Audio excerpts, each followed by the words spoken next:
तपस्या ने तपस्या कर ब्रह्मा जी से ऐसा पुत्र मांगा जो इंद्र का वध करने में समर्थ हो। इसके बाद वृत्रासुर उत्पन्न हुआ। देवताओं के आग्रह पर वृत्रासुर के वध के लिए महर्षि दधीचि ने अपनी अस्थियां वज्र बनाने के लिए दान कर दी थी और इस वज्र को बाद में रावण के पुत्र मेघनाथ ने प्राप्त कर लिया था। तो दधीचि ने क्यों दान कर दी थी अपनी अस्थियां, आइए विस्तार से जानते हैं। इंद्र को अपने गुरु विश्वरूप पर संदेह हुआ तो उन्होंने उनकी हत्या कर दी। विश्वरूप तपस्वी ब्राह्मण थे। ये समाचार जब उनके पिता तपस्या को मिला तो वह अत्यंत क्रोधित हो उठे। तपस्या ने कठोर तपस्या कर ब्रह्मा से वर मांगा, मुझे ऐसा पुत्र दीजिए जो इंद्र का वध करने में समर्थ हो और जो देवताओं के लिए भय का कारण बने। ब्रह्मा ने तपस्या को इच्छा पूर्ति का प्रदान दे दिया, जिसके फल स्वरूप तपस्या की यज्ञ अग्नि से एक भयानक असुर उत्पन्न हुआ। उसका नाम वृत्रासुर था। उसका शरीर इतना विशाल था कि वह प्रतिदिन 100 धनुष लगभग 400 हाथ तक बढ़ जाता था। उसकी शक्ति को देखकर पातालों के असुर, जिनमें से कई अमृत मंथन के समय मारे जा चुके थे और जिन्हें शुक्राचार्यों ने पुनः जीवित कर दिया था, वृत्रासुर के पास आ गए। सभी ने वृत्रासुर को अपना अधिपति मान लिया। वृत्रासुर ने अपना प्रभुत्व बढ़ाते हुए तीनों लोकों में आतंक मचा दिया। उसकी शक्ति से त्रस्त होकर अनेक ऋषि मुनि भगवान ब्रह्मा के पास पहुंचे और उन्हें अपनी पीड़ा बताई। ब्रह्मा जी बोले, ये असुर तपस्या की तपस्या से उत्पन्न हुआ है, कोई उपाय खोजना होगा जिससे ये मारा जा सके। देवताओं ने कहा, जब इंद्र को ब्रह्म हत्या से मुक्त कर फिर से स्वर्ग का राजा बनाया गया, तब हमसे एक भूल हो गई।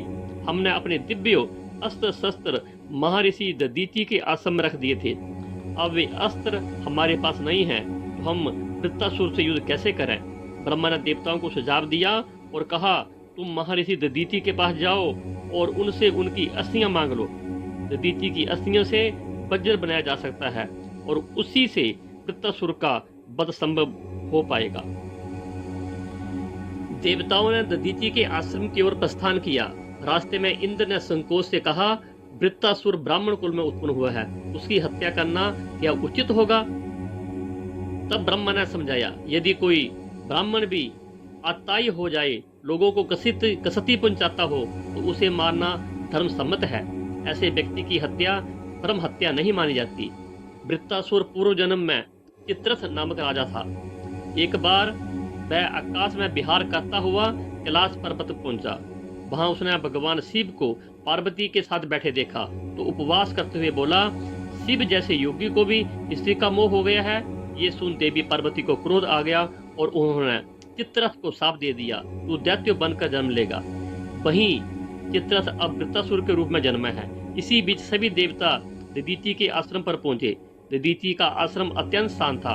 वहां शेर और हिरण, सांप और नेबले, बिल्ली और चूहे सभी एक साथ प्रेम से रहते थे। किसी को किसी से भय नहीं था।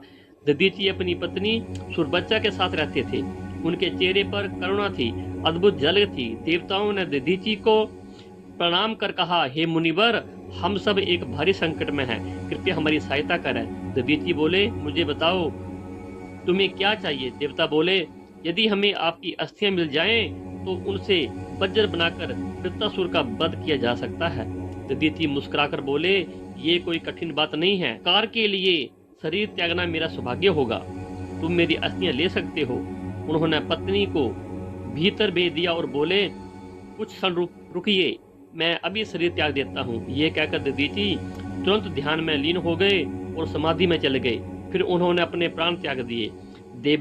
देवताओं ने दधीचि के मृत शरीर से अस्थियां प्राप्त कर ली और उनसे बने वज्र नामक घातक अस्त्र से इंद्र ने वृत्रासुर का वध किया।